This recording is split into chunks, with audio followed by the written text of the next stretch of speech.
Ça joue dur avec Microsoft.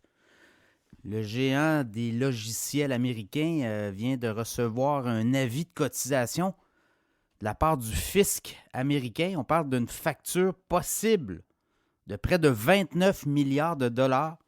Donc, on réclame à Microsoft des arriérages de taxes et d'impôts non payés.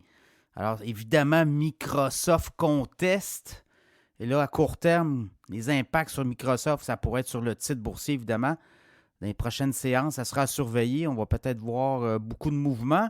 Mais ce qu'on comprend, c'est que Microsoft dit avoir changé sa structure fiscale. Donc, ne nie pas non plus, mais dit avoir changé sa structure fiscale depuis 2014. On reproche ces faits à Microsoft entre 2004 et 2013. Donc, vous voyez là, et on nous dit, et Microsoft dit par la voix de ses avocats qu'il y aurait un 10 milliards de moins ou que les impôts américains, le fisc américain aurait gonflé ses réclamations d'au moins 10 milliards de plus. Donc, on ramène ça, évidemment, à 19 milliards. 19 milliards, Microsoft nous dit qu'on a toujours de l'argent de côté pour ce genre de litige-là. Donc, vous voyez comment on travaille aussi, les géants du web. On va y aller, on a une fiscalité assez agressive, là. Mais ce qu'on comprend, c'est que ce conflit-là va durer plusieurs années. On dépose des accusations, on dépose des avis de cotisation et là, ben, ça se transpose devant les tribunaux, les avocats. Alors, ça pourrait être très long et si on a une entente, on pourrait même avoir une entente hors cours, ça pourrait être un litige réglé pour quelques milliards de dollars, donc vous voyez là.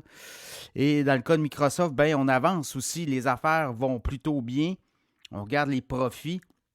Et on regarde surtout les acquisitions à venir. Là, on achète Activision Blizzard. On est en train de compléter tout ça, une transaction de 68,7 milliards de dollars qui devrait être complétée dans les prochains jours. Donc, on est là-dedans aussi. Et quand on regarde le bilan de Microsoft, ben, au dernier trimestre, c'est quand même une compagnie qui fait beaucoup d'argent, là. 56,2 milliards de revenus et 20 milliards de profit net. Donc, c'est un taux de rentabilité de 36 tout près de 36 là. Donc, au Québec, ce genre d'entreprise-là, ben, c'est la SAQ qui fait ce genre de profit net-là. Donc, dans le cas de Microsoft, je regarde un peu les analystes sur le titre.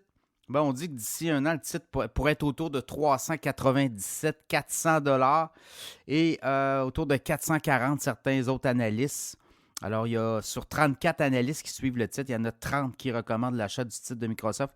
Donc, une bataille fiscale et ça ouvre la porte. Est-ce qu'on va voir d'autres litiges opposant les géants du web au gouvernement américain? Je pense que oui. Je pense qu'on vient d'ouvrir une porte. Là, on poursuit Amazon aux États-Unis. On poursuit Google aussi.